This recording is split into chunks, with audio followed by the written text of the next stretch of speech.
नमो भगवते श्री अरविंदाय। ओम आनंदमयी चैतन्यमयी सत्यमयी परम। आमे श्री अरविंद विरचित दिव्य जीवन ग्रंथर अज्ञानर सीमा शीर्षक विषय संपर्क में आलोचना करुले। आज से संपर्क में अधिक किसी आलोचना करवा। यही अध्याय श्री अरविंद मनीष मनर विभिन्न स्तर कथा कहते एवं मन को धरी रखी जो अवचेतन ताहा कथा मध्य कहउछन्ति।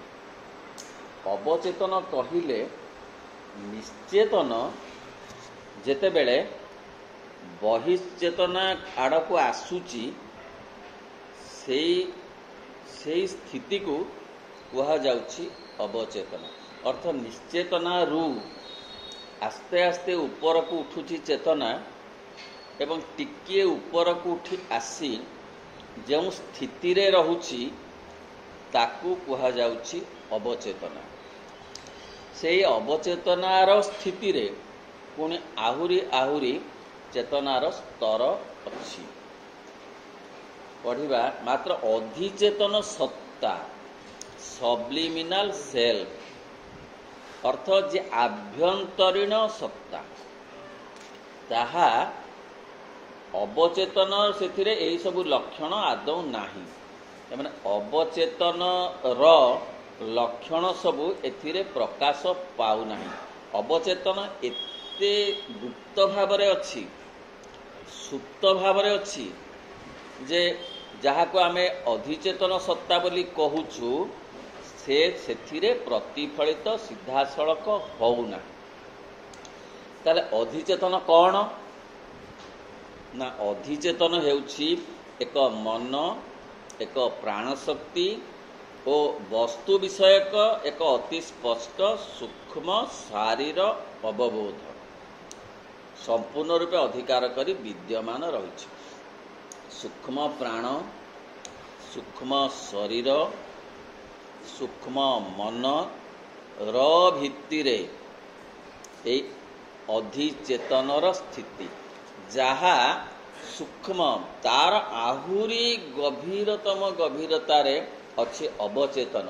अवचेतन को आमे सहजरे आविष्कार करि पारिबा नाही। सेथिपाई आमको प्रयास प्रचेष्टा और साधना करिबाकू पड़िबो। अधिचेतन द्वारा आमे जानी पारिबा नाही अवचेतन। आम जाग्रत सत्तार जो सब सामर्थ्य अच्छी अधिचेतन मध्य ठीक से ही सामर्थ्य गुड़िक रही। जाग्रत चेतना कहिले वेकिंग बीइंग। आम वेकिंग बीइंग भितर अर्थ अधिचेतन सत्ता कहिले बुझिबा कहूँ जे आमे जेमती ए बहिर्जगत रे क्रिया करूचु मन द्वारा प्राण द्वारा शरीर द्वारा जेमती चलचंचल होउचु से चलचंचलता ये होउची अधिचेतन सत्तार लक्षण जहा अवचेतन ठारू अलगा।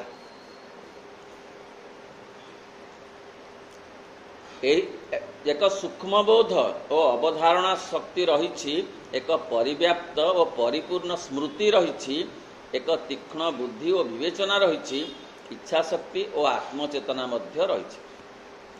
अधिचेतनर अंतर्भुक्त किए कौन कौन ना सूक्ष्म बोध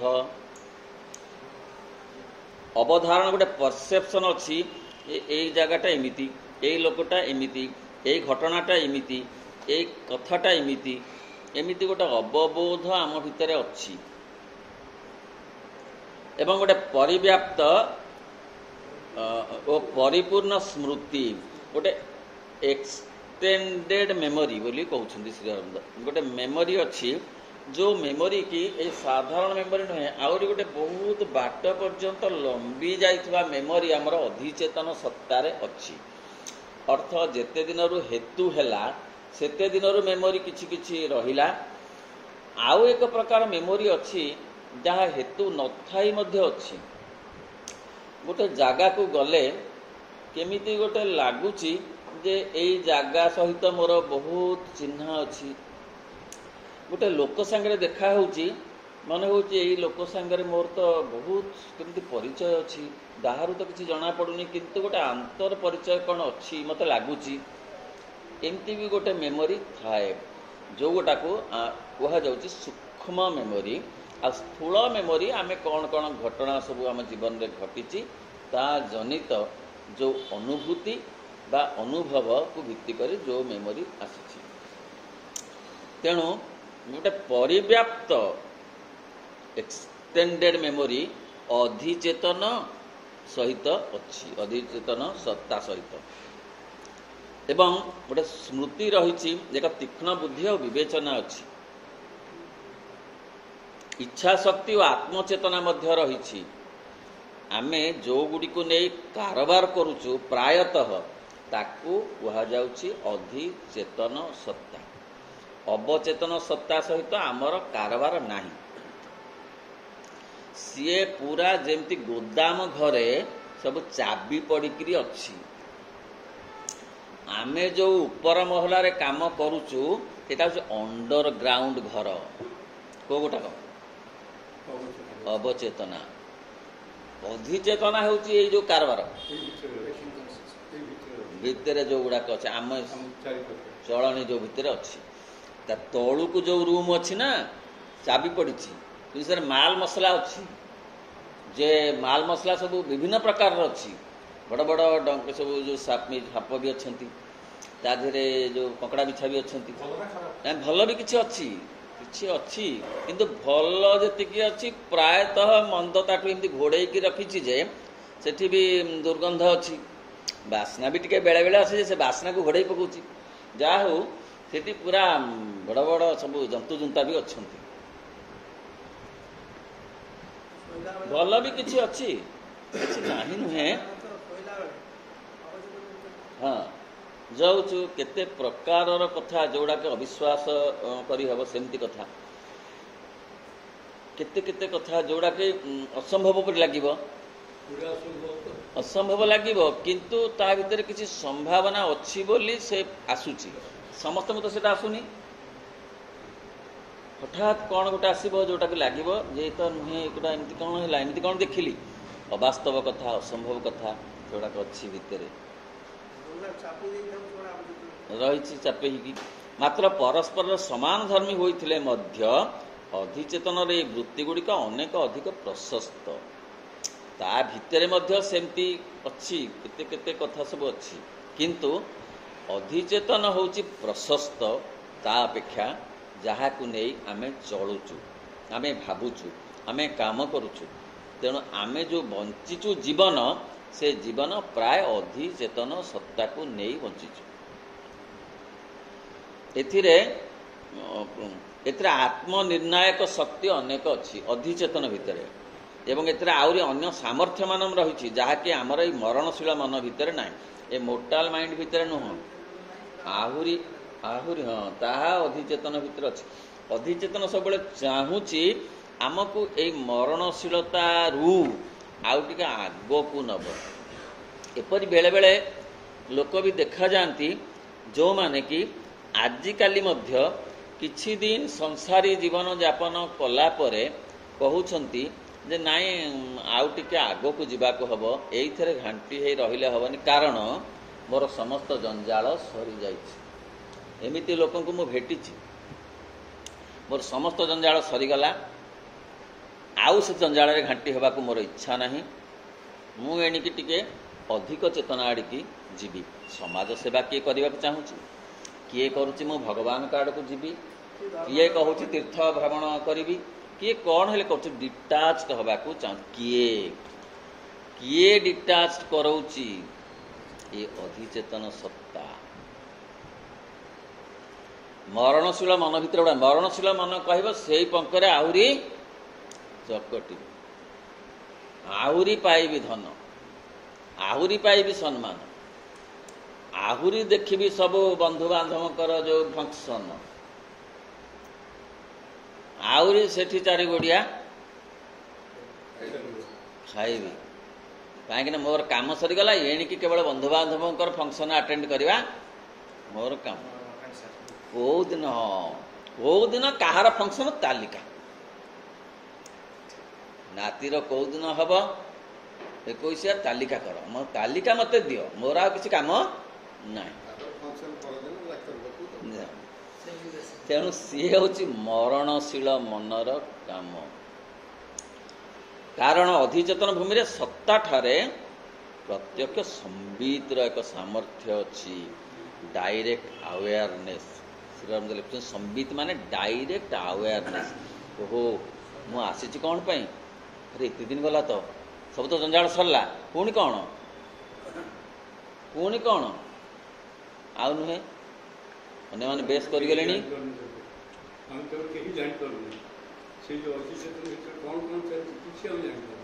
କିନ୍ତୁ ଅଧିଚେତନ ଚାହୁଁଛି, ଜଣେଇବାକୁ ଚାହୁଁଛି ଆମକୁ ଯେ ନାଇଁ ଦାନ୍ତ ଖସିଲା, କେଶ ଚୁଟି ଏଥର ଧଳା ହେଲା, ଡାଇଂ କର ପଛେ କିନ୍ତୁ ମନ ଭିତରେ ଥାଉ ଯେ ନାଇଁ ନାଇଁ ଧଳା ହେଲାଣି ଚୁଟି। ଅଧିଚେତନ କହୁଛି ଯେ ଆଗକୁ ଯାଅ, କିନ୍ତୁ ମୋଟାଲ ମାଇଣ୍ଡ କହୁଛି ଯେ ନାଇଁ ମୁଁ ଆହୁରି ମଧ୍ୟ ଏଇଠି ରହିବି, ଆହୁରି ଭୋଗ କରିବି। ପ୍ରତ୍ୟକ୍ଷ ସମ୍ବିତ ଡାଇରେକ୍ଟ ଆୱେୟାରନେସ୍, ଏହି ସାମର୍ଥ୍ୟଟି ଅଧିକ ସତ୍ୱର ଭାବରେ ଜ୍ଞାନରେ ରୂପାନ୍ତରିତ ହୋଇପାରୁଛି। ଆପଣାର ଇଚ୍ଛାକୁ ଅଧିକ ଶୀଘ୍ର କାର୍ଯ୍ୟକାରୀ କରିପାରୁଛି। ସେଇ ଚେତନା ଆସିଲେ, ସେଇ ସତ୍ତା କାର୍ଯ୍ୟକାରୀ ହେଲେ ଜ୍ଞାନର ଉଦ୍ଭବ ହବ। ଜ୍ଞାନ କହିଲେ ଆମେ ଏଇ ବ୍ୟାବହାରିକ ଜ୍ଞାନ କଥା ପଡ଼ିନି, ଆତ୍ମଜ୍ଞାନ ଆଡ଼କୁ ଆମକୁ ଯିଏ ଆଣୁଛି ସେ ହେଉଛି ଆମର ଅଧିଚେତନ ସତ୍ତା। ଆଜି ଆମେ ଭଗବାନଙ୍କ କଥା ଶୁଣିବାକୁ ଆସିଛୁ, କିଏ ଆଣିଛି? ଅଧିଚେତନ ସତ୍ତା ଆଣିଛି, ମୋଟାଲ ମାଇଣ୍ଡ ଆଣିନି। ମୋଟାଲ ମାଇଣ୍ଡ ଆଣିବ 2 ପଇସାଟା କେମିତି 5 ପଇସା ହବ, 2 ଘଣ୍ଟା ଭିତରେ ତ କରି ହୁଅନ୍ତା, ଏଠି ବସି କ'ଣ ହବ? ମୋଟାଲ ମାଇଣ୍ଡ କହିବ। ଆଉ କେଉଁ ସତ୍ତା କହୁଛି ନା, ଯୋଉ କାମରେ ଆସିଛୁ କିଛି ସମୟ ଅନ୍ତତଃ ସେ କାମକୁ ଯିବା ଦରକାର ବୋଲି କହିଛି ଏବଂ ଆଣିଛି ଆମକୁ, ଏହାକୁ ଶୀଘ୍ର କାର୍ଯ୍ୟକାରୀ କରିପାରୁଛି, ଅଧିକ ଶୀଘ୍ର ବୁଝିପାରୁଛି, ଆପଣାର ଆବେଗ ଗୁଡ଼ିକ ଅଧିକ ଶୀଘ୍ର ତୃପ୍ତ କରିପାରୁଛି। ଶୀଘ୍ର ସେ ତୃପ୍ତ କରିବା, ଆବେଗ ଯେତିକି ଅଛି ସେ ସବୁ ସାରିଲେ କେମିତି ଯିବାକୁ ପଡ଼ିବ ଆଗକୁ। ଯୋଉଥିପାଇଁ କି ଭାରତବର୍ଷରେ ଏ 4 ଆଶ୍ରମର ପରିକଳ୍ପନା କରାଯାଇଥିଲା। 100 ବର୍ଷ ଆୟୁଷ ଧରାଯାଇଥିଲା, 25 ବର୍ଷ ସେଥିରୁ ବ୍ରହ୍ମଚର୍ଯ୍ୟ ଆଶ୍ରମ କରାଯାଇଥିଲା, 25ରୁ 50 ଗାର୍ହସ୍ଥ ଜୀବନ ଯାପନ ପାଇଁକି ଅନୁମତି ଥିଲା, 50 ପରେ ତାକୁ କହୁଛନ୍ତି ବାନପ୍ରସ୍ଥ। ବାନପ୍ରସ୍ଥ ଅର୍ଥ ନୁହେଁ ଜଙ୍ଗଲକୁ ଯିବା, ବାନପ୍ରସ୍ଥ ଅର୍ଥ ଡିଟାଚ୍ଡ ହେବା। ତେଣୁ ଆଉ ଯେଉଁ 25 ବର୍ଷ ରହିଲା 75 ପର୍ଯ୍ୟନ୍ତ, 50ରୁ ସେ କେବଳ ଡିଟାଚମେଣ୍ଟ। ପଚାରିଲେ କହିବି, ନ ପଚାରିଲେ ନୀରବ ରହିବି। କେତେ ଆଜି ତରକାରୀ ହବ ତମେ ବୁଝ, କେମିତି କ'ଣ ହବ ତରକାରୀ ଯଦି ଜାଣିନାହ ମୁଁ ବତେଇ ଦେଇପାରେ, କିନ୍ତୁ ମୁଁ ଇଣ୍ଟରଫିୟର କରିବି ନାହିଁ। କିନ୍ତୁ ଇଣ୍ଟରଫିୟର ନ କଲେ ନ ଚଳେ ବୋଲିକି ମଣିଷ ଭାବୁଛି, ନହେଲେ ଭାବୁଛି ମୋତେ ଖାତିରି କଲେ ନାହିଁ, ମୋତେ କାହିଁକି ପଚରାଗଲା ନାହିଁ, ଆଜି କ'ଣ ତରକାରୀ ହବ, ବୟସ ହେଲାଣି 72, ରାଗ ତମ ଯେ ମୋତେ ନ ପଚାରି ସବୁ କରିଯାଉଛନ୍ତି। ଘରେ ନୁହେଁ। ତାପରେ ଯେଉଁ ଜୀବନ ଆସିବ 80 ମସିହା ପରେ, ସେ କେବଳ ଅନ୍ୟକୁ ମାନେ ଅନ୍ୟର ଶୁଭଚିନ୍ତା। ସେଇବେଳେ କୁହାଯାଉଥିଲା ଯେ ଜଙ୍ଗଲ ତ ନାହିଁ, ସେତିକିବେଳେ କୁହାଯାଏ ଡିଟାଚମେଣ୍ଟକୁ ଯେଉଁ ଅଭ୍ୟାସ କରାଯାଇ କାର୍ଯ୍ୟରେ ପରିଣତ କରାଯିବ। ସେ କେବଳ ସେଇ ଭଗବତ ଚିନ୍ତା ରହିବ ସେତେବେଳେ। ଏଇ ପାଇଁ 4 ଆଶ୍ରମ କରାଯାଇଥିଲା। ଏ ଅଧିଚେତନ ସତ୍ତା ଏଇ କଥା ସବୁ ବେଶୀ ଭାବରେ ମନେ ପକେଇ ଦେବ 50 ବର୍ଷ ପରେ। ଯତିବ୍ରତ ସନ୍ନ୍ୟାସ। ସନ୍ନ୍ୟାସ ମାନେ ଏଇ ଯୋଉ ଦାଢି ଥୋଡ଼ ନୁହେଁ, ସତ୍ନ୍ୟାସ। ସତ୍ରେ ବାସ କରିବା। ସତ୍ ମାନେ ଭଗବାନ। ଡିଟାଚମେଣ୍ଟଟା ଯୋଉ ଅଭ୍ୟାସ ହେଇଗଲା ସେଇଟା ପୁରା ଭିତ୍ତିଭୂମି ପଡ଼ିଗଲା, ତା ଉପରେ ହଁ ରହିଗଲା ଯେ କେବଳ ଭଗବାନଙ୍କ ସହିତ। ହଁ, ସତ୍ ସାଙ୍ଗରେ ନ୍ୟାସ ମାନେ ତା ସାଙ୍ଗେ ଯୋଡ଼ି ହେଇ ରହିବ। ସତ୍ ମାନେ ଭଗବାନ, ନ ସତ୍ୟ ନୁହେଁ। ଏ ଯୋଉ ଟ୍ରୁଥ କଥା କହିବା, ସତ କଥା ଏଗୁଡ଼ା ନୁହେଁ। ନ୍ୟାସ ମାନେ ରହିବା, ତା ସାଙ୍ଗେ ଯୋଡ଼ି ହେଇକି ରହିବା। ଉପନ୍ୟାସ, ଉପ ମାନେ ନିକଟରେ, ତା ଯୋଡ଼ି ହେଇକି ରହିବା। ସେଇ ଯୋଉ ପାଠଟା ତା ସାଙ୍ଗରେ ନିକଟରୁ ଯୋଡ଼ି ହେଇ ରହିବା। ତେଣୁ ଏହି ସାମର୍ଥ୍ୟଟି ଅଧିକ ସତ୍ୱର ଭାବରେ ଜ୍ଞାନରେ ରୂପାୟିତ ହୋଇପାରୁଛି। ଆପଣର ଇଚ୍ଛାକୁ ଅଧିକ ଶୀଘ୍ର କାର୍ଯ୍ୟକାରୀ କରିପାରୁଛି, ଅଧିକ ଶୀଘ୍ର ବୁଝିପାରୁଛି ଏବଂ ଆପଣର ଆବେଗଗୁଡ଼ିକୁ ଅଧିକ ଶୀଘ୍ର ତୃପ୍ତ କରିପାରୁଛି। ଆମର ବହିଶ୍ଚର ମନ ଏହି ଦେହ ଓ ଦେହଗତ ଜୀବନ ଓ ସ୍ନାୟୁମଣ୍ଡଳ ଓ ଜଡ଼େନ୍ଦ୍ରିୟ ଗୁଡ଼ିକର ନାନା ସୀମା ଦ୍ୱାରା ଏହିପରି ଭାବରେ ଛନ୍ଦି ବାନ୍ଧି ହୋଇ ଏପରି ବ୍ୟାହତ ଓ ପ୍ରସୀମିତ ହୋଇ ରହିଛି ଯେ ତାହାକୁ ଏକ ପ୍ରକୃତ ମନଭୂମି ବୋଲି ଆମେ କ୍ୱଚିତ କହିପାରିବା। ପ୍ରକୃତରେ ଆମେ ଯେଉଁ ଚେତନାରେ ଅଛେ, ମନ ଚେତନାରେ ନାହିଁ। ଆମେ କେମିତି ଗୋଟେ ଗୋଳିଆ ମିଶା ଚେତନାରେ ଅଛେ? କାହିଁକିନା ଶ୍ରୀ ଅରବିନ୍ଦ କହୁଛନ୍ତି ଯେ ପ୍ରକୃତରେ ମଣିଷ ଏପର୍ଯ୍ୟନ୍ତ ମନ ଚେତନାରେ ରହିନାହିଁ, ଯାହା ତାହା ରହିବା ପାଇଁ ଉଦ୍ଦିଷ୍ଟ। ସିଏ ମନୁପୁତ୍ର, ସିଏ ମନରେ ରହିବା ଦରକାର। ପ୍ରାଣ ଯେତେ ନୁହେଁ, ଦୈହିକ ଚେତନା ଯେତେ ନୁହେଁ, ମନ ଚେତନାରେ ବେଶୀ ରହିବା ଦରକାର। କାହିଁକିନା ମନ ଚେତନା ତାର ପ୍ରାଣ ଆଉ ଦେହକୁ କଣ୍ଟ୍ରୋଲ କରିବା ଦରକାର। ମାତ୍ର ଆମେ ରହିପାରୁନାହୁଁ ମନ ଚେତନାରେ, ଦେହ ଚେତନାରେ ବେଶୀ, ପ୍ରାଣ ଚେତନାରେ ତାଠୁ ବେଶୀ ସନ୍ଦେହ। ମନ ଯୋଉଟା କହୁନାହିଁ, ପ୍ରାଣ କହୁଛି ହଁ। ମନ ଯୋଉଟା କହୁଛି, ପ୍ରାଣ କହୁଛି ନାହିଁ। ତେଣୁ ଆମେ ବଡ଼ ଛନ୍ଦି ଛନ୍ଦି ହେଇକି ଏମିତି ଅଛୁ ଯେ ଜଙ୍ଗଲ ଯୋଉଠି ଲଟା ପତ୍ର ଛନ୍ଦା ହେଇଛି ଯେ ତା ଭିତରେ ସୂର୍ଯ୍ୟ କିରଣ ବି ପଡ଼ିପାରୁନି। ସୂର୍ଯ୍ୟଙ୍କୁ ଘୋଡ଼େଇ ଦେବାର ସାମର୍ଥ୍ୟ ଆମ ଚେତନାର ରହିଛି, ଯାହା ଅଜ୍ଞାନତା। ଚୈତ୍ୟ ସତ୍ତାକୁ ଏଇମାନେ ମିଶିକିରି ଏମିତି ଲଟା ପତ୍ରରେ ସବୁ ଛନ୍ଦି ଛାନ୍ଦି ଦେଇଛନ୍ତି ଯେ ସେଇ ଚୈତ୍ୟ ଚେତନା ରୂପକ ସୂର୍ଯ୍ୟ କିରଣ, ସୂର୍ଯ୍ୟ ଅଛନ୍ତି, ତାର କିରଣ ଅଛି, କିନ୍ତୁ କୁହୁଡ଼ି ଦ୍ୱାରା ଏମିତି ଆଚ୍ଛାଦିତ ହେଇଯାଇଛି ଯେ ବାତାବରଣ, ସେ ସୂର୍ଯ୍ୟକିରଣ ତାକୁ ଭେଦ କରିପାରୁନି। ଯୋଗ କ'ଣ? ଯୋଗ ହେଉଛି ଯୋଡ଼ିକିରି ରଖିବା ତା ସାଙ୍ଗରେ କୁହୁଡ଼ିକୁ ମାଇନସ୍ କରି। କୁହୁଡ଼ି କ'ଣ ମନକୁ ମାଇନସ୍ ହବନି। ସେଥିପାଇଁ ଦରକାର ଅଭିପ୍ସା, ପ୍ରତ୍ୟାଖ୍ୟାନ, ସମର୍ପଣ। ଆଜ୍ଞା ଯଜ୍ଞ କଲେ ହବନି? ହବ, କିନ୍ତୁ ଯେତେ ହବ ସେତେ କାର୍ଯ୍ୟକାରୀ ପୂର୍ଣ୍ଣ ଯୋଗ ପାଇଁ ହବନି। ହବ। ଦାନ କଲେ ହବନି ନା? ହବ ଯେ ସେ ଯଥେଷ୍ଟ ହବନି ପୂର୍ଣ୍ଣ ଯୋଗ ପାଇଁ। ତାହେଲେ ପୂର୍ଣ୍ଣ ଯୋଗ ପାଇଁ କୁହୁଡ଼ିକୁ କାଟିବାର ବାଟ ନା ଅଭିପ୍ସା, ପ୍ରତ୍ୟାଖ୍ୟାନ, ସମର୍ପଣ, ବିଶ୍ୱାସ, ଶ୍ରଦ୍ଧା, ଭରସା। ପ୍ରଭୁ କହିଲେ ଯୋଗ କରିବାକୁ ଚାହଁ? ହଁ, ପୂର୍ଣ୍ଣ ଯୋଗ, ମାଆଙ୍କୁ ଭଲ ପାଏ। ଏଇ ଗୋଟିଏ କାମ କଲେ ସେ ମନକୁ ହେଇଯିବ ସବୁ। ଭଲ ପାଇଲେ ବିଶ୍ୱାସ ଆସିବ, ବିଶ୍ୱାସ ଆସିଲେ ଭରସା ଆସିବ, ଏସବୁ କଥା ଆପେ ଆପେ ହୋଇଯିବ। ତେଣୁ ଏହିପରି ମାତ୍ର ଅଧିଚେତନ ସତ୍ତାର ଏକ ପ୍ରକୃତ ମନଭୂମି ରହିଛି। ଆମେ ଯେଉଁଠି ବଞ୍ଚିଛୁ ସେ ଅଧିଚେତନ ସତ୍ତାର ମନଭୂମି ମଧ୍ୟ ନୁହେଁ। ସେଠାରେ ଉକ୍ତ ସୀମା ସଙ୍କୋଚନଗୁଡ଼ିକ ଅତିକ୍ରାନ୍ତ ହୋଇଯାଇଛି। ତାମାନେ ଅଧିଚେତନ ସତ୍ତା ବର୍ତ୍ତମାନ ଆମେ ବଞ୍ଚିଥିବା ମାନସିକ ସତ୍ତା ଠାରୁ ଅଧିକ, ମାନେ ଆହୁରି ପ୍ରଶସ୍ତ, ଆହୁରି ବେଶୀ ବିସ୍ତାରିତ। ସିଏ ଚାହେଁ ଜୀବନର ଯେଉଁ ମହତ୍ଵ, ଜୀବନର ଯେଉଁ ବାସ୍ତବତା, ଜୀବନର ଯେଉଁ ଉଦ୍ଦେଶ୍ୟ, ତାକୁ ପରିପୂରଣ କରିବା ପାଇଁ। ଆମେ କିନ୍ତୁ ସେ କଥା ନାହିଁ, ଆମେ ଦେହର ପ୍ରାଣର ଦାବିକୁ, ଦେହର ଦାବି ବିଶେଷ ନାହିଁ ବୋଲି ନୁହେଁ, ଆଳସ୍ୟ, ଜଡ଼ତା ଦେହର ଦାବି। ସୂର୍ଯ୍ୟ ଆସିଗଲେଣି 6ଟା ବେଳୁ, 8ଟା ପର୍ଯ୍ୟନ୍ତ ଚାଦର, ଆଉ ଗୋଟେ ଚାଦର ମଗା ହେଉଛି ଶୀତ ଦିନେ।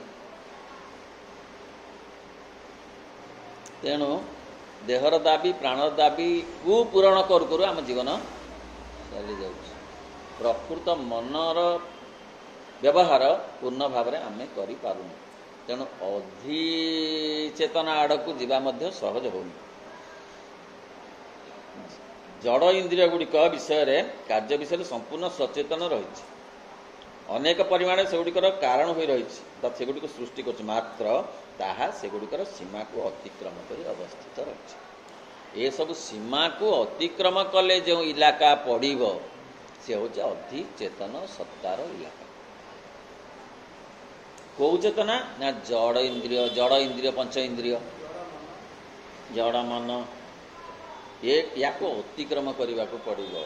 आम जो मनरे बंचीचु सी हूँ जड़ मनर काम देण नेण सुविधा या कथा ता आगे ता कथा को या आगे भल हवा लाभ खाइबा केते कथा जेटा जड़ मनर काम देल तो देल मन रखिल कहीं ये हूँ असल मनर काम। आमे मनरे अच्छु कि आमे कहूँ आज जदि प्रथमाष्टमी की देइची ताहले ता पर पर्व कौन से दौची देखा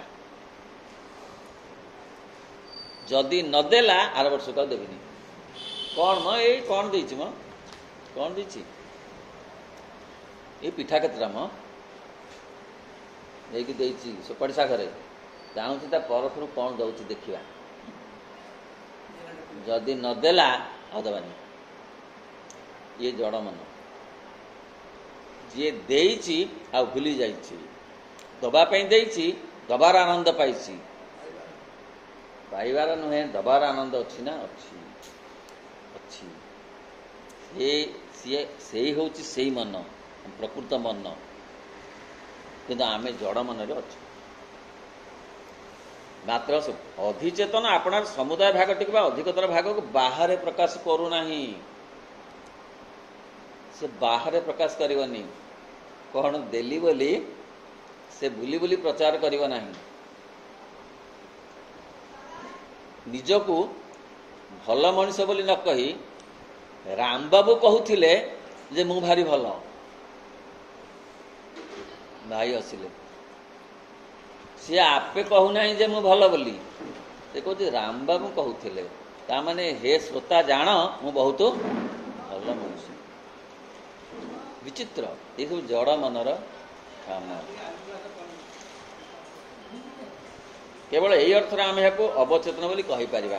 हाँ यही आम जदि भाविबा जे से बाहर प्रकाश करूना जो कथा गुड़ाक ता भितरे संगुप्त भाव में अच्छी से गुड़ाक अवचेतन परी काम कर कारण अवचेतन काम हूँ संगुप्तता प्रकृत अधिचेतन सत्तार प्रकृत काम हूँ डिंडिम न पिटिबा देदबा ना देदब किछि प्रचार करनी कहले कौन ना मु ध्यान करुच्ची जेजे कहते नाती की पट उठा आखि बुझिक ध्यान कर फटो उठा आटा को पठा आम जेजे के धार्मिक कहले जे संध्या बेले घुमेक फटो से घुमाऊँ कहले ध्यान कर ध्यान तो कर फटो उठा कौन दरकार देखिए ये हूँ अधिचेतन तेना ये जो संगुप्त करदे निजर चेतना को संगुप्त करे मान जना पड़े निज कथा गुड़ाक दौची कहूना ये कौन गोटे माने संगुप्त करवा नुहे कि माने न कहवा अवचेतन भी सेमती संगुप्त अच्छी मन हे से तारी भली कि तारी भली कथा ता भीतर अच्छी कि माने किसी गुप्त रखा लुचई दबा प्रकाशित न करवा यह सर्वत्र पर्दार पछरे अवस्थित रही कार्य करुछि सब बेले अधिचेतन सब पर्दार पछपटे रही काम करुछि प्रेरणा दौची से परिवेश दौची केते कथा से करे न कले जीवन आग को जानता नहीं सब मोटाल माइंड रे बारंबार जन्म पर जन्म मनुष्य आसुथा ताकू किए हेले से टिके टिके काढ़ी आणुची आग को से अधिचेतन सत्ता ଏହା ସର୍ବଦା ପରଦାର ପଛରେ ରହି କାର୍ଯ୍ୟ କରୁଛି। ଅବଚେତନ ଅପେକ୍ଷା ଅଧିକ ଯଥାର୍ଥ ଭାବରେ ଆମେ ଏହାକୁ ସଂଗୁପ୍ତ, ଅନ୍ତର୍ଚେତନା ଓ ପରିଚେତନା ବୋଲି କହିଥାଉ। ବୁଝି ହେଉଛି? ଅବଚେତନାଠୁ ଆହୁରି ଅଧିକ ଆମେ ତାକୁ ଇଣ୍ଟ୍ରା କନସିଏଣ୍ଟ ବୋଲି କହୁଛନ୍ତି। ନୂଆ ନୂଆ ଶବ୍ଦ ଶ୍ରୀଅରବିନ୍ଦ ପ୍ରୟୋଗ କରୁଛନ୍ତି, ଯାହା ମନସ୍ତତ୍ତ୍ୱବିତ୍ ମାନେ ମଧ୍ୟ ପ୍ରୟୋଗ କରିପାରି ନାହାନ୍ତି।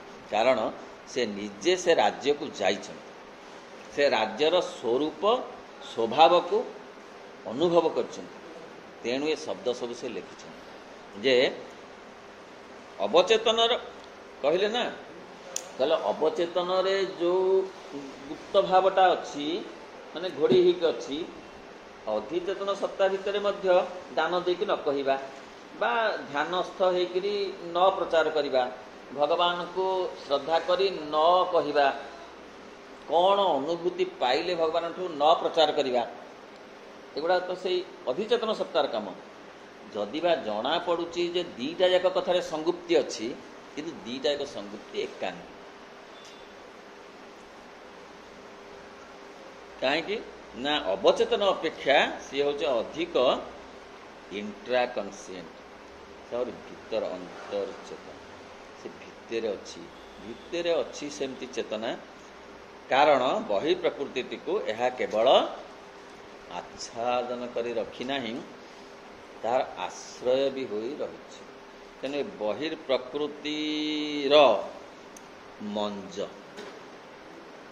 ବହିର୍ ପ୍ରକୃତି ଯଦି ବେଢ଼ଣ ହୁଏ, ତାହେଲେ ଅଧିଚେତନା ହେଉଛି ତାର ମଞ୍ଜ, ଅଧିଚେତନ ସତ୍ତା ତାର ମଞ୍ଜ। ଅର୍ଥ ଆମେ ଯେଉଁ ଜୀବନ ବଞ୍ଚିଛୁ ସେ କେବଳ ବହିର୍ଚେତନାରେ ବଞ୍ଚିଛୁ। ତାର ଗୋଟେ ମଞ୍ଜ ଅଛି, ସେ ମଞ୍ଜଟାକୁ ଆମେ ଯାଉନାହୁଁ। ହଁ, ତାହାର ବି ଆଶ୍ରୟ ରହିଛି। ଏଥିରେ କୌଣସି ସନ୍ଦେହ ନାହିଁ ଯେ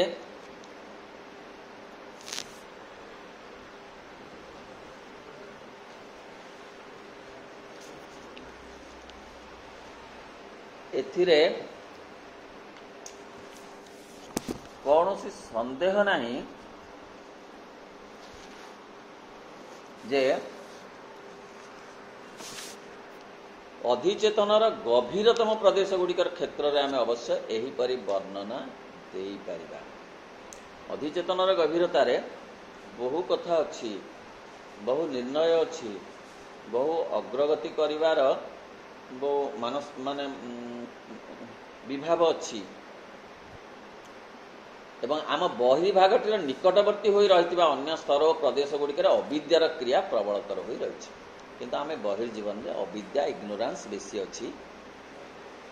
ଅଧିଚେତନରେ ଜ୍ଞାନ ଅଛି ଅଧିକ, ବହିର୍ଜୀବନରେ ଅଜ୍ଞାନତା ବେଶୀ, ଅବିଦ୍ୟା।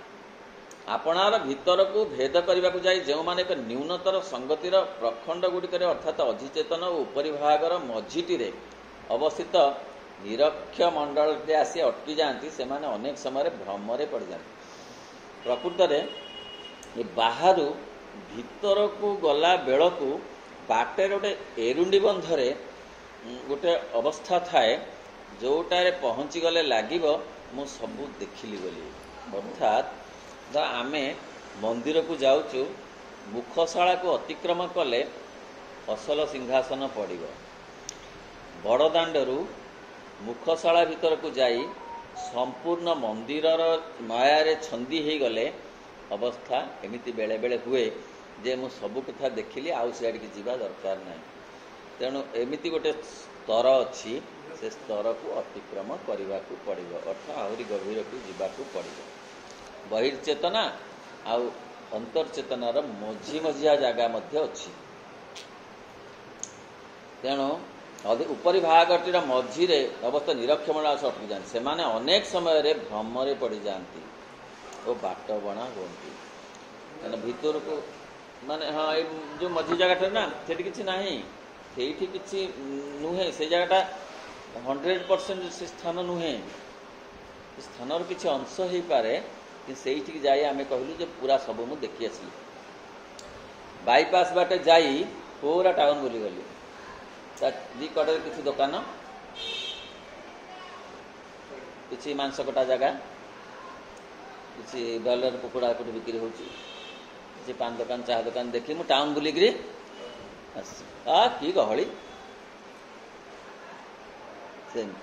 सेमती गोटे जगह अच्छी से माने अनेक समय भ्रम पड़े मात्र से अवस्था अविद्याच्छन्न होइथिले मध्य ताहाके एक अवचेतन अवस्था बोली मोटे कहुब ना से गोटे अविद्याच्छन्न अवस्था किंतु अवचेतन आहुरी आहुरी अच्छी अवचेतन एत गभीर एमती चाबी पड़ी अच्छी जे ताकू भारी कष्ट से चाबी खोलिबा कष्ट केवल नुहे डेंजरस बाहर से पूरा नागसाप बाहर कंकड़ा बिछा बाहर बड़ बड़ महुमाछी बाहर जो कि बाघुआ महुमाछी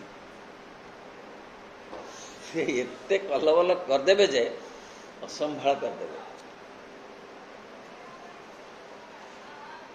यही सब अंतर्वर्ती अंचल गुड़िकर विभ्रांति सहित निश्चेतनार आदौ कौन सामंजस्य ना निश्चेतना भी से नुहे से बहुत तले से आहरी भीतर को रहीगला आहरी भीतर को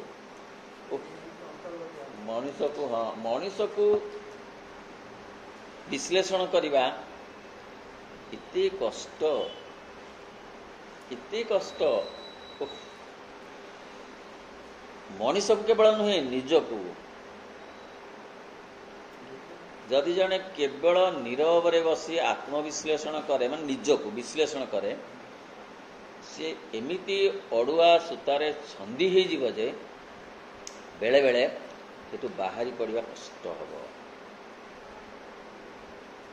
मु कौन एमिति मु कौन कार्य करि मु से कार्य से कलिनी कहीं सेतेबेले तो कथा जानी निजकू निजकू विश्लेषण करुच्ची से डाक्तर पाख तो जाइए भल होता मत तो अन्य मैंने कही कहीं गलिनी सेते कौन भाविली के जानी इत्यादि इत्यादि कथा एमती जड़े पड़ असुविधार जे से तार आउ फिटिवा सहज हेनी जदि साधारण जीवन रे आत्मविश्लेषण बा सेल्फ एनालिसिस एते कष्टकर ताले आउरी भितरे भितरे जो कथा अच्छी ना थरे गले आसवा बड़ कष्ट तेणु सेमिति गोटे बड़ टर्च लाइट आमती सांजु पिंधिकी गले हम गोटे दीप अच्छी ना ब्राजिल रे खाली साप जे केते लक्ष साप अच्छे खाली साप ओह ये टीवी देखो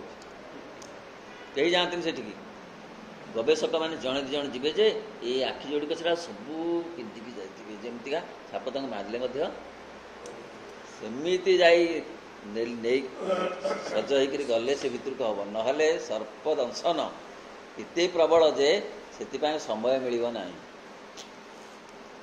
तेबे आम सत्तार समग्रता भितर तीनोटी उपादान अंतर्गत रही बोली आम कहीपर प्रथमटी हूँ अवमानस सबमेंटाल एवं अवचेतन अवमानस आउ अवचेतन ये दीटी जाक कथा अलगा कथा अवमानस आउ अवचेतन आम जहाँ कहूँ से अवमानसर भित्तिरे अवचेतनार स्थिति दीटा जाक अलगा शब्द नहेले श्रीअरविंद ताकू प्रयोग करनथांते तेबे आम सत्तार समग्रता आम जो जते समग्रता टोटालिटी आमर आमको नहीं कौन कौन सब केमती आम गठित होइछि ना तीनोटी उपादान रे आम गठित होइछि बोली श्री अरविंद कहउछि प्रथमटी होछि अवमानस सब मेंटाल माने मेंटाल रो तोळकु जोटा पशु पक्षींकर जो मन से मध्य आम भितरे अच्छी से हिंस्रता अच्छी से लोभ अच्छी से कथा सब से पशु पक्षी भितर ही आम भितर को आसी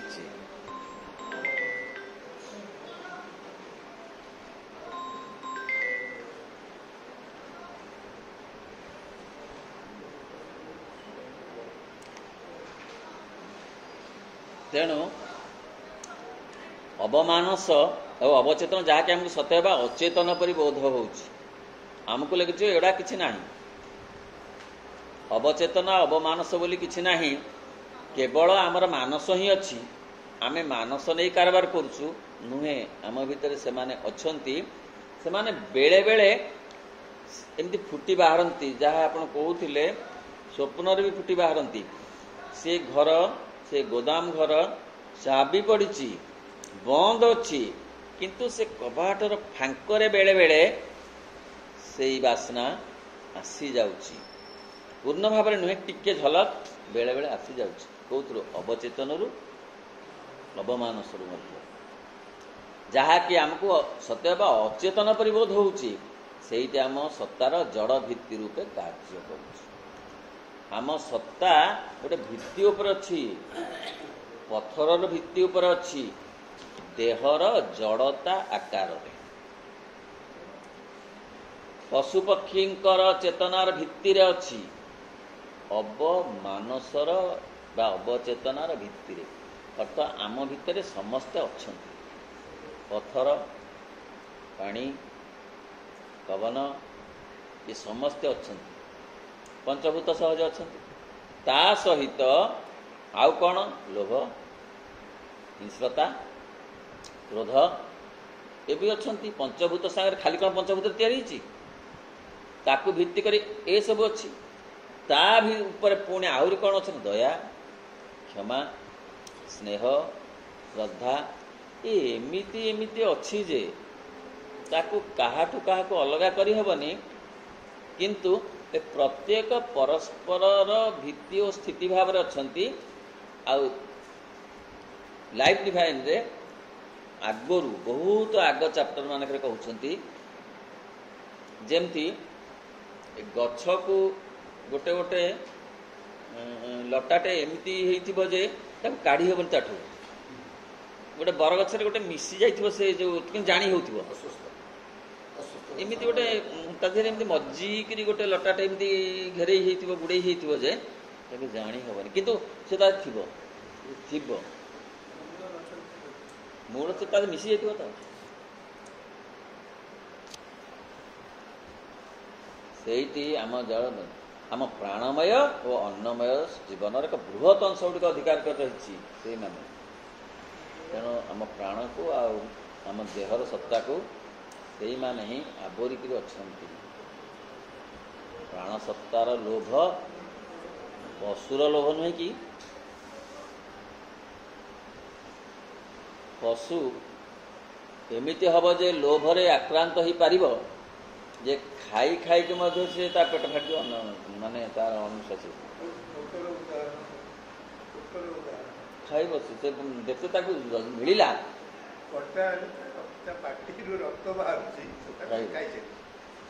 लोभ क्रोध भी से आसची कौन गोटे पड़गला आगुरी केड़े सुंदर एकाठी होइथिबे कुकुर माने ओहो ते खाद्य कुआडे गला कामुड़ा कामुड़ी हेकरी ताले मनीष भीतर भी से अच्छी केड़े सुंदर पाठचक्र सरला धीर स्थिर है तापरे आसला खाइबा पीवा आहा मनीष को से देखी धस्ता धस्ती की कल बल प्राणीत्व काठचक्र बसला बेले थिला टिके मनीषत्व भट कि परिवर्तित हो गला गोटे सेकेंड रे काले सरीज काले सरीज ओ किधता धाड़ी रे आसिले हूँ नहीं धट कि पशुत्व बाहरी पड़ा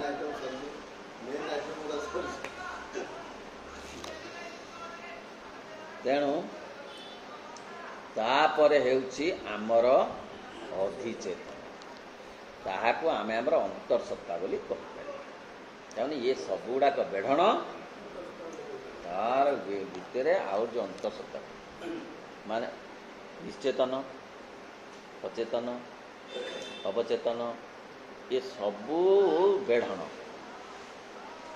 ता भितर ये गोटिक अच्छी अधिचेतनटी हूँ ता भितर असल सूक्ष्म से ताकू आविष्कार करने दरकार ता नहेले जाई हबनी पूर्णता आड़क ଯାହାର ସମଗ୍ର କ୍ଷେତ୍ରଟି ଭିତରେ ଅନ୍ତର୍ମନ ଏଇଠି ବୁଝେଇକି ପ୍ରଭୁ କହିଲେ। ଅଧିଷ୍ଠିତ ନାଁ ବୋଧେ ସେଇଥିପାଇଁ ଦିଆଯାଇଛି, ସିଏ ବି ଅଧୀନରେ ଅଛନ୍ତି କାରଣ ଏଇମାନଙ୍କ ଦ୍ୱାରା। ହଁ, ଏଇ କିନ୍ତୁ ଏଇମାନଙ୍କ ଠାରୁ ସିଏ ଅଲଗା, ଏଇମାନଙ୍କ ବେଢ଼ଣ ତାକୁ ବେଢ଼ିକି ରଖିଛନ୍ତି, କିନ୍ତୁ ସିଏ ତା ଭିତରେ ଏଇ ଯେଉଁ ଯେମିତି ପଦ୍ମ ପୁଷ୍କର ନୁହେଁ, ତା ଭିତରେ ସେ ମଞ୍ଜିଟା ଥିବ, ସେ ଯେମିତି ବେଢ଼ିକିରି ଅଛି, ସେଇଟାକୁ କାଢ଼ିଦେଲେ ଏଟା ରହିପାରିବନି, କିନ୍ତୁ ସେଇଟା ନୁହଁ। ଏ ଯେଉଁ ପଦ୍ମ ଫୁଲର ଯେଉଁ କେଶର ଯେଉଁ ମଞ୍ଜିଟା କ'ଣ ସେଇଥିରୁ ଗୋଟେ ଖାଇଦେଲେ ହେବ, ସେଇ ଯେଉଁଟା ଖାଇଦେଲେ ହେବ, କ'ଣ ତାକୁ କହନ୍ତି, ସେଇ ଯେଉଁଟା ଏଡ଼େ ବଡ଼ ହେଇକି ଥିବ, ତାକୁ ମଞ୍ଜି ଗୁଡ଼ାକ ଅଲଗା ଅଲଗା ହେଇଥିବ, ସେ ଖୋସା ଗୁଡ଼ା ଖାଇଦେଲେ କ'ଣ ହେବ? ପଣସ ଭିତରେ ଖୋସା ଖାଇକି ଆଣି ମଞ୍ଜି ବୁଲିବ, ତା ପଣସ ବୋଲି ଭାବିବ। କିନ୍ତୁ ଯଦି ସେଗୁଡ଼ା ଖୋସା ଗୁଡ଼ାକ ନଥିବ, ରହିପାରିବ ମଞ୍ଜିଟା କ'ଣ ଖୋସା?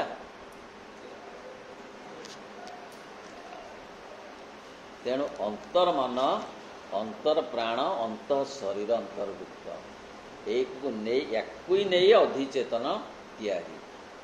ଆମେ ବହିର୍ମନ, ବହିର୍ପ୍ରାଣ ଏବଂ ଏ ସ୍ଥୂଳ ଶରୀର ନେଇ ବଞ୍ଚିଛୁ। ହଁ, ସେଗୁଡ଼ିକର ଆଶ୍ରୟ ଆତ୍ମା ବା ଚୈତ୍ୟ ପୁରୁଷ ମଧ୍ୟ ଅବସ୍ଥିତ ରହିଛି। ତେଣୁ ଅଧିଚେତନର ଆହୁରି ସୂକ୍ଷ୍ମକୁ ଗଲେ ଚୈତ୍ୟ ସତ୍ତାର ଦେଖା ମିଳିବ। ଅଧିଚେତନ ହେଉଛି ଇଣ୍ଟରମିଡ଼ିଏଟାରୀ। ହଁ, ଏ ଯେଉଁ ପଦ୍ମ ସେ ଯେଉଁ କେଶରଟା, ତା ଦେହରେ ସେ ଏଡ଼େ ବଡ଼ ମଞ୍ଜିଟେ, ମଞ୍ଜିର ଗୋଟେ ଖୋଳପାଟ ଅଛି, ଖୋଳପାଟାକୁ ଛଡ଼େଇଲେ ଯାଇକି ସେ ଧଳାଟା ଯେଉଁ ବାହାରିବ ସେଇଟା ଖାଇବ। ବୁଝିଗଲା ବୋଧେ? ଏ ସବୁ ହେଉଛନ୍ତି ସେଇ ଯେଉଁ ପୁଷ୍କର ନା କ'ଣ ଥାଏ, ଏଡ଼େ ବଡ଼ଟା ଯେ ପୁଷ୍କର, ତା ଭିତରେ ମଞ୍ଜି ହେଲା ଅଧିଚେତନ, ମଞ୍ଜିର ପୁଣି ଗୋଟେ ଯେଉଁ ଖୋଳପା ଅଛି ତାକୁ ଛଡ଼େଇଲେ ଚୈତ୍ୟ ଶକ୍ତି।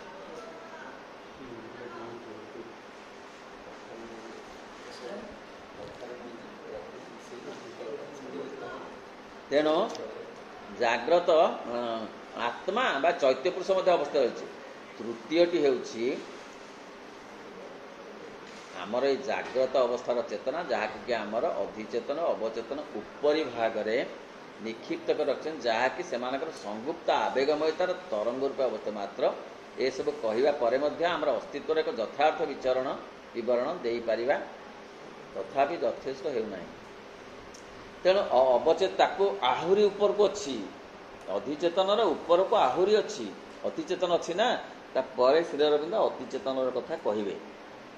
ଅଧିଚେତନକୁ ଗଲେ ଆହୁରି ସିଡ଼ି ପଡ଼ିଛି ଅତିଚେତନ ଆଡ଼କୁ, ଉପରକୁ ପଡ଼ିଛି। ତେଣୁ ଏଇ ଯେତେକ ଯାକ କଥା କୁହାଗଲା, ନିଶ୍ଚେତନ, ଅଚେତନ, ଅବଚେତନ, ଚେତନ, ଅଧିଚେତନ, ଆହୁରି ଗଲେ ଅନ୍ତର୍ମନ, ଏ ସବୁ କଥା ଗଲେ ଯାଇ ପୁଣି ବହୁତ ଦୂରରେ ଅତିଚେତନ ଅଛି। ମାତ୍ର ଏସବୁ କହିବା ପରେ, ତେଣୁ ଏ ଖାଲି ଅଧିଚେତନ କହିଦେଲେ ସେ କହିଲେ ହଉନି, ହେଲାନି, ଆହୁରି ଅଛି। କାରଣ ଆମର ଚିରାଚରିତ ସ୍ୱାଭାବିକ ଜୀବନରେ ଆତ୍ମସମ୍ବିତିର ପଛରେ ଆମ ଭିତରେ ଏକ ଗଭୀର ପ୍ରଦେଶରେ ଯେକୌଣସି ଏକ ସମ୍ପଦ ନିଗୁଢ଼ ହୋଇ ରହିଛି। କେବଳ ସେତିକି ନୁହେଁ, ମାତ୍ର ଏହାର ଅନେକ ଉପରେ ଏକ ଊର୍ଦ୍ଧ୍ୱତର ଦେଶରେ ମଧ୍ୟ କୌଣସି ଏକ ସମ୍ପଦ ବିଦ୍ୟମାନ, ଆହୁରି ଉପରେ ରହିଛି, ଆହୁରି ସମ୍ପଦ ଅଛି। ଅଧିଚେତନ ଠାରୁ ଆହୁରି ଉପରେ ଆହୁରି ସମ୍ପଦ ଅଛି, ଟୁ ବି ଡିସ୍କଭର୍ଡ। ଆମର ଜୀବନ କହିଲେ ସେଉଟିକି ମଧ୍ୟ ନିଶ୍ଚୟ ବୁଝେଇବ, ସିଏ ମଧ୍ୟ ଆମ ଭିତରେ ଅଛି। ଜଣେ ବୟସ୍କ ଲୋକର ଜୀବନ କହିଲେ ଶୈଶବତା ଭିତରେ ଅଛି ନା ନାହିଁ? ଜଣେ ଯଦି ବୟସ୍କ ଲୋକଙ୍କୁ କୁହାଯିବ ତାଙ୍କ ଆତ୍ମଜୀବନୀ ଲେଖିବାକୁ, ମାନେ ତାଙ୍କ ବିଷୟରେ ଗୋଟେ ରଚନା ଲେଖିବାକୁ, ସେ ତାଙ୍କ ଶୈଶବକୁ କୈଶୋରକୁ ଛାଡ଼ିକିରି ଲେଖିଲେ ହେବ କି? କିନ୍ତୁ ବାର୍ଦ୍ଧକ୍ୟ କ'ଣ ଶୈଶବ? ସେମିତିକା ଏ ଯେତେ କଥା ଅଛି ନା, ସବୁଯାକ କଥା ସେ କହୁଛନ୍ତି ଯେ ଆମ ଜୀବନ କହିଲେ ଊର୍ଦ୍ଧ୍ୱରେ ଆହୁରି ବିଦ୍ୟମାନ ରହିଛି, ସିଏ ମଧ୍ୟ ଆମ ଜୀବନର ଅନ୍ତର୍ଭୁକ୍ତ। କିଏ? ଅତି ଚେତନ।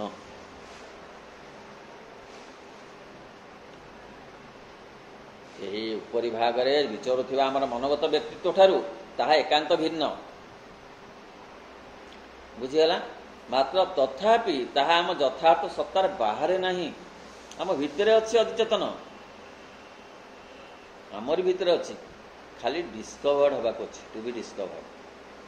ତାକୁ ଆମେ କେବଳ ଆବିଷ୍କାର କରିବା, ଆତ୍ମ ଆବିଷ୍କାର, ଭଗବାନଙ୍କୁ ଆବିଷ୍କାର କରିବା ପାଇଁ ହିଁ ଆମେ ଆସିଛୁ ସେଇ ଗଭୀର ଗଭୀର ସତ୍ତାକୁ। ତେଣୁ ସେଇଟିକି ମଧ୍ୟ ନିଶ୍ଚୟ ବୁଝାଇବ। ଉପରି ଭାଗରେ ବିଚରୁଥିବା, ମାତ୍ର ଆମ ଯଥାର୍ଥ ସତ୍ତାର ବାହାରେ ନାହିଁ, ତାରି ଭିତରେ ହିଁ ଅବସ୍ଥିତ। ମାତ୍ର ଚିନ୍ମୟ ସତ୍ତା ରାଜ୍ୟ କରି ସେଇଟିକୁ ମଧ୍ୟ ଅବଶ୍ୟ ବୁଝାଇବ। ଆମେ ଯଦି କହିବା ସେଇ ଚିନ୍ମୟ ସତ୍ତା, ଚୈତ୍ୟ ସତ୍ତା, ତାକୁ ବି ବୁଝେଇବ। ଆମେ ଯାହାକୁ ପ୍ରକୃତିର ଅଧିଚେତନ ବୋଲି କହିବା, ତାହା ଆମର ଜ୍ୟୋତିର୍ମୟ ବିଦ୍ୟା ଅବିଦ୍ୟାର ଭୂମି ଉପରେ ଅଧିଷ୍ଠିତ ରହିଥିବା ଅନ୍ତର୍ସତ୍ତାଠାରୁ ଭିନ୍ନ ଆଦୌ କିଛି ନୁହେଁ। ତେଣୁ ଅଧିଚେତନ କ'ଣ କହିଲେ ନା, ବିଦ୍ୟା ଅବିଦ୍ୟା ଛାୟାଚ୍ଛନ୍ନ, ଆହୁରି ଆଲୁଅ ଅଛି ଉପରକୁ। ଆମେ ଛାଇରେ ଅଛୁ, ଛାଇ ଆଲୁଅକୁ ଯିବାକୁ ହବ, ଆଲୁଅକୁ ଯିବାକୁ ହବ।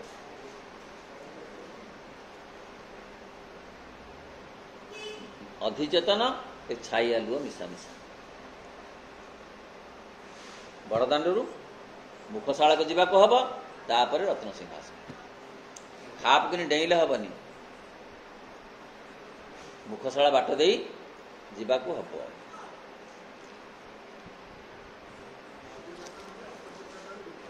ହଁ, ଅଧିଚେତନ ବୋଲି କହ, ସିଏ ସେଇ ବିଦ୍ୟା ଅବିଦ୍ୟା ଭୂମି ଉପରେ ଅନ୍ତର୍ସତ୍ତାଠାରୁ ଆଦୌ ଭିନ୍ନ କିଛି ନୁହେଁ। କିଏ ଅଧିଚେତନ? ଅତିଚେତନ କଥା ନୁହେଁ, ଅଧିଚେତନ କଥା। ତାହା ଆମ ଜାଗ୍ରତ ମନର ଦୀନତା କ୍ଲିଷ୍ଟ ଅବଧାରଣାର ସୀମା ଡେଇଁ କେତେ ଆଡ଼େ ପ୍ରସାରିତ ହୋଇଛି, ମାତ୍ର ଆମେ ତଥାପି ତାହାକୁ ଆମ ସତ୍ତାର ସର୍ବୋଚ୍ଚ କିମ୍ବା ସମୁଦାୟ ବୋଧ ବୋଲି ଆଦୌ କହିବା ନାହିଁ। ଅଧିଚେତନ ମଧ୍ୟ ମୁଖଶାଳା, ମନ୍ଦିର ନୁହେଁ, କିନ୍ତୁ ମନ୍ଦିରର ଏକ ଅଂଶ। ମୁଖଶାଳାକୁ ନ ଛୁଇଁଲେ, ପାରି ନହେଲେ ମନ୍ଦିରକୁ ଯାଇହେବ ନାହିଁ। ନାମ ସତ୍ତାର ଚରମ ବା ପରମ ରହସ୍ୟ କହିଲେ ଆମେ ସର୍ବଦା ତାଠାରୁ ଭିନ୍ନ ଅନ୍ୟ କିଛିକୁ ବୁଝିବା। ଏକ ବିଶେଷ ଅନୁଭୂତି ସମୟରେ ଆମେ ସତ୍ତାର ଆଉ ଗୋଟିଏ କ୍ଷେତ୍ରର ଚେତନାମୟ ଆଭାସ ପାଇଥାଉ, ଯାହାକି ତିନୋଟି ଯାକ ସୋପାନ ଲାଗି ଅତିଚେତନ ହୋଇ ରହିଛି। ସେଗୁଡ଼ିକୁ ସବୁଟିକୁ ଧାରଣ କରି ରହିଥିବା ଓ ସେଗୁଡ଼ିକର ସୀମାକୁ ଅତିକ୍ରମ କରି ଯାଇଥିବା ଏକ ପରମ ସର୍ବୋଚ୍ଚ ସତ୍ୟର ପରିଚୟ ଆମେ ଏଠାରେ ପାଇଥାଉ। ଏ ସମସ୍ତଙ୍କୁ ଧରି ରଖିଛି କିଏ? ଅତିଚେତନ। ଅତିଚେତନ ଏ ସମସ୍ତଙ୍କୁ ଧରି ରଖିଛି ନିଶ୍ଚେତନ ପର୍ଯ୍ୟନ୍ତ। ସୂତ୍ରେ ମଣି ଗଣାଇବ, ସେଇ ସୂତ୍ରକୁ କାଟି ଦଉଛି ଅହଂ। ଯେଉଁ ସୂତା ବନ୍ଧା ହେଇଛି ସେଥିରେ ଶୀଘ୍ର ଶୀଘ୍ର ଯାଇ ହୁଅନ୍ତା, ସେ ସିଡ଼ିଟାକୁ ମଝିରୁ ବାଦ, ମାନେ ମଝିରେ ମଝିରେ କାଟି ଦଉଛି ଅହଂ। ତେଣୁ ଯାଇ ହଉନି। ଯୋଗ ସେଇଆ, ନିଜ ଚେଷ୍ଟାରେ ଯାଇ ହବନି, ଅହଂ ଯିବାକୁ ଦବନି। ତେଣୁ ମା ଶ୍ରୀଅରବିନ୍ଦ ଆସିଛନ୍ତି, ହାତ ବଢ଼ାଅ, ଆମ ଆଶ୍ରୟ ନ ନେଲେ, ଆମେ ନହେଲେ ତମେ ଯାଇପାରିବନି। ଅହଂ ଦବନି ଯିବାକୁ।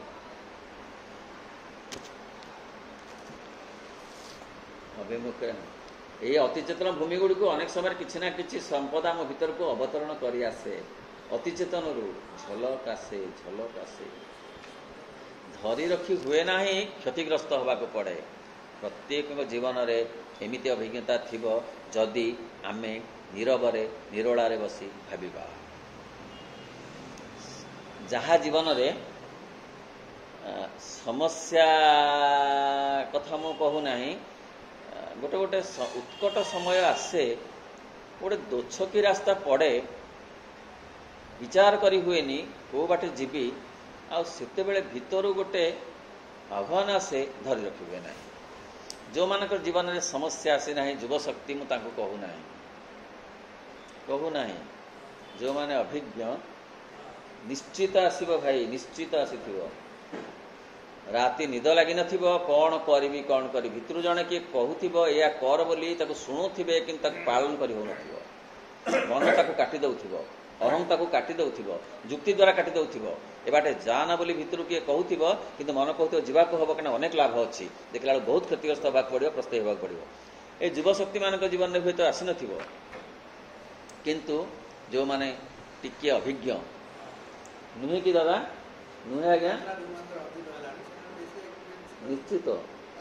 କବି ରାଧାନାଥ ଲେଖିଲେ, ସବୁଠାରୁ ଯେଣୁ ଟଳୁଛି ଅଧିକ, ସବୁଠାରୁ ତେଣୁ କଳୁଛି ଅଧିକ। कहले जी जेते टलिलाणी से सेते कलना करछि जीवन को कलना कला बेले निश्चित भाव में पाइथिबो से भीतर केते ना गोटे थरे अंत मिनिमम निर्देश पाइथिबो आउ हुए तो जाई पारि नथिबो से बाटे प्रस्ते हेथिबो किए ये अधिचेतन नुहे अतिचेतन सी अच्छी जाग्रत होकर अच्छी किंतु क्रियाशील हो पारुनी से गोड़े ही जाइछि कौन कवि कहले ना चिरा कनारे मोती बर थिले कि तुटे ज्योति तार से चिरा कना धीरे गुड़े ही अच्छी किए जे मोती मोती कौन है मोती तार उज्ज्वलता अच्छी कि चिरा कनारे गुड़े ही बार फुटिक बाहर पारुनी से पूरा काढ़िले सीना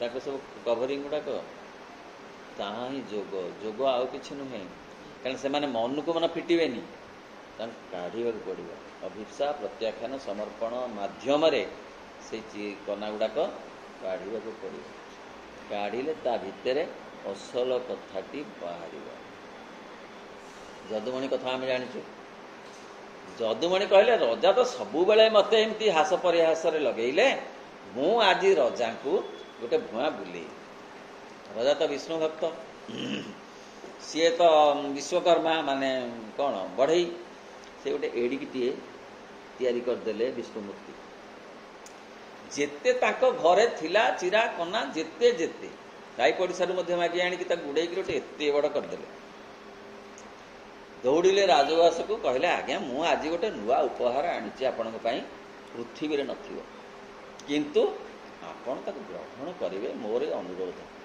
हाँ हाँ जदुमणि तुम जो दौच मु कौन ग्रहण करी करेंगे ना ग्रहण करेंगे जे ताको अति आदर रे ग्रहण करेंगे हाँ ग्रहण करी रजा को देले कहले यह भितर गोटे बहुत गोटे एमती गोटे कथा अच्छी जहाँ आपण को चमकेदेव रजा कहले हाँ खोलिले खोलिले सी जे हेची केते बड़ मोटा जे ताको केते खोलिबे केते काढ़िबे से गुड़ा हेची कना ए विरक्ति अधा पर्यंत ताको पकईदेले कहले आउ ये हबनी किछि नाही म मिछरे कहला हाँ सेति बेले जदुमणि कहले कहले गोटे कथा कहबे राजा ना कौन कह अंध देश को गली दर्पण बिकी कंध हाथ रे देली गोदान टेकी जड़ा मधुरे खड़ा कली रंधन कामुड़ा घोड़ा मुखे देली चुंबन राजा किकल विष्णु प्रतिमा नहीं तले थोइल रजा जीव कामुड़ी देले कहले केड़े कथा हैला मु फिंगी देली अधा से गुड़े फिंगी देले विरक्ति रे कहले विष्णु को तो केड़े काटी थिबो ना सेया से कहले कौन हैला कि रजा मते सबले कहउथिले ना आपण हेले अंध मु बिकी आसिली दर्पण आपण कि दर्पणर मूल्य बुझीबे तेणु ए जो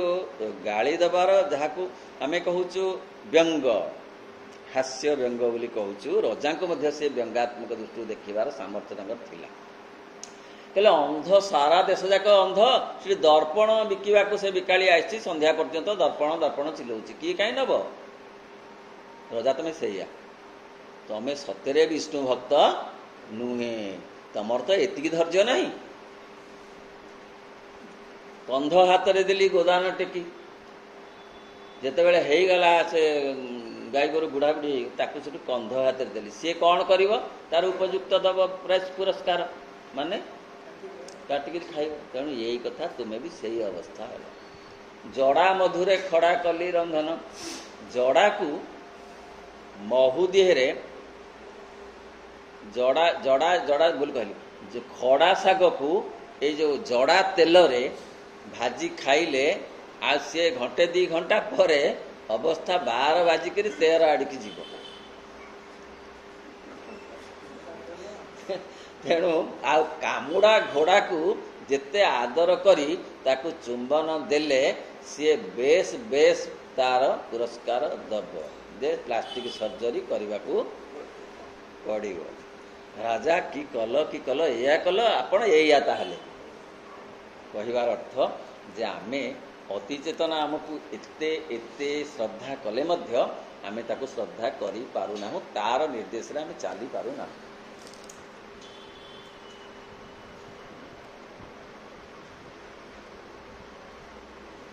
এই ଅନୁଭୂତି ତଥାପି ଆମ ସତ୍ତାର କହିବା ଆଉ ଏକ ବିଶେଷ ଅନୁଭୂତି ସମୟରେ ଆମେ ସତ୍ତାର ଆଉ ଗୋଟିଏ କ୍ଷେତ୍ରକୁ ଆଭାସ କଲା।